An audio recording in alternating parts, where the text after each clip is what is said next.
that win, and it is a win for Chelsea, a defeat for Nottingham Forest, which has led to the sacking of Ange Postecoglou. The club have already announced that the manager has been sacked. This is the statement. Nottingham Forest Football Club can confirm that after a series of disappointing results and performances, Ange Postecoglou has been relieved of his duties as head coach with immediate effect.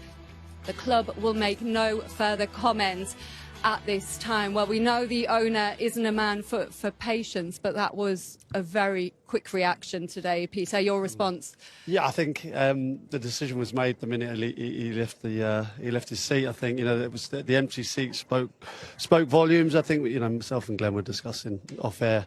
It was pretty obvious that the decision was going to be made.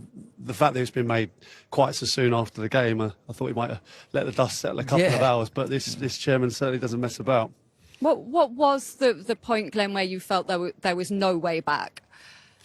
Well, I think when he left the stadium, I don't know if he left the stadium, he might have gone into a box. He went into his box, actually, didn't leave the stadium. To leave his seat there after 60 minutes, it weren't like it was 85 minutes.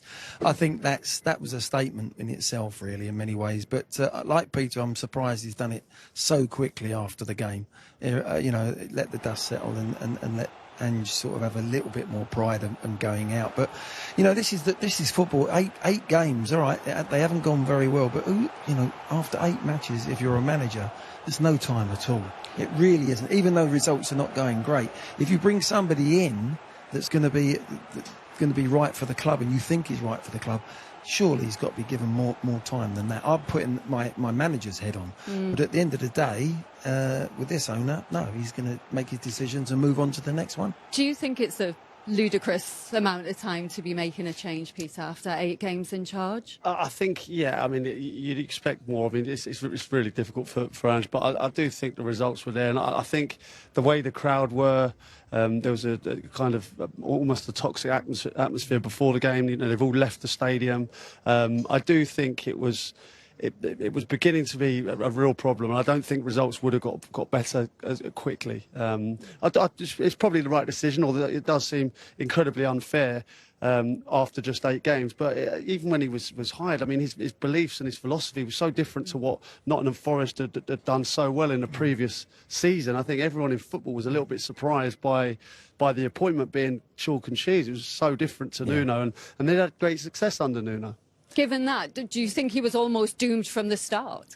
No, not from the start. I mean, even today they should have been and could have easily been 2-0 up. With the chances, that's down to the players. Ange can't be blamed for that, the misfiring in front of goals. So they get a 2-2 draw out of this, or they win 2-1, he wouldn't have been sacked. It would have been a little bit of a footing to then a stepping stone to try and grow and get more confidence, get the crowd back on his side.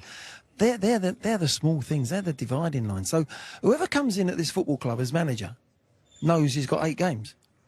He's going to be given 8 games, is he, to make a success of it? And that doesn't seem right to me. It really doesn't. I do also think it's a great job. It's a side in Europe at the moment with fantastic players, and it's a great job for someone to get their teeth into. For who? Who will be getting that job? Obviously, there's been all of those stories about Sean Dyche during the international break. There's obviously lots of reasons for that. He wouldn't need any compensation. He lives close by. He's got Ian Woan and Steve Stone, club legends, alongside him. So you can see why those links are being made. But do you think he would be a suitable replacement? Yeah, I do. I think it's whether or not he can get a long-term deal. I mean, I've worked with Sean Dyche, and I absolutely love working with him, and Ian Woan and Steve Stone as well, are absolute legends at the club. If the club needs a lift of any point, which it probably does at the moment, those 2 players coming in alone is going to lift the spirits of this place. Absolute legends of Nottingham Forest, and Sean Dyche has a proven track record of in the Premier League, and they're in a situation now where you're looking towards the bottom rather than the top. Who better to steer the ship than Sean Dyche? They could end up in the bottom 3 this weekend. Would that be seen as a sort of firefighting appointment if that was made? Well, I don't think Sean would look at that if he came. I think it's an obvious choice, the people that he's got and bringing with him to get the crowd back on the side straight away, instantly. Whoever comes in, the one criteria, they've got to get results, and they've got to get them quick. Now, that is pressure in itself. And if you don't get them quick, how long is the owner going to give them? Again, is it 8 games?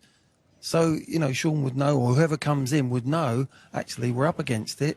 Result-wise, we've got to get results. And, you know, if he goes 3 or 4 games without a win, how long does that one last again? So there's no continuity with what the owner's actually done. But it's within his own rights to do it, of course. It's his football club.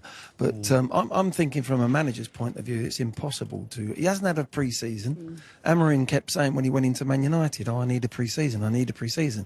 Well, he's had a pre-season, and perhaps, you know, you haven't seen that much change. That's a different story. And he's still in his job. Absolutely. And said in his press conference yesterday, where he was making a very passionate defence of himself, that talked about the way he's viewed, which prism he's viewed with, and said, I don't fit in, not here or anywhere. Do you think he is sort of judged differently, unfairly? Why do you think he said that? No, I just think last season, I think there was a lot of frustration, certainly from Tottenham fans, about not being adaptable, not changing, and maybe not seeing certain things in games where it felt like it was crying out for them just to stop going forward, you know, and the high line was obviously something that was very well documented. I think that's just where the frustration was creeping in, was, you know, we were losing games, Spurs were losing games, and continued to play the same way. And I think, you know, he's come in here and kind of stuck to those beliefs, a very possession-based game, and all of Forest's success of last season. I don't want to keep harping on about last season, but was built on the counter-attack. I mean, he didn't play Hudson-Odoi today. Obviously, Elanga was sold, but that pace in those wide areas and the counter-attack in football was the reason they're successful. And obviously, there was none of that today. It was very central. It was very congested.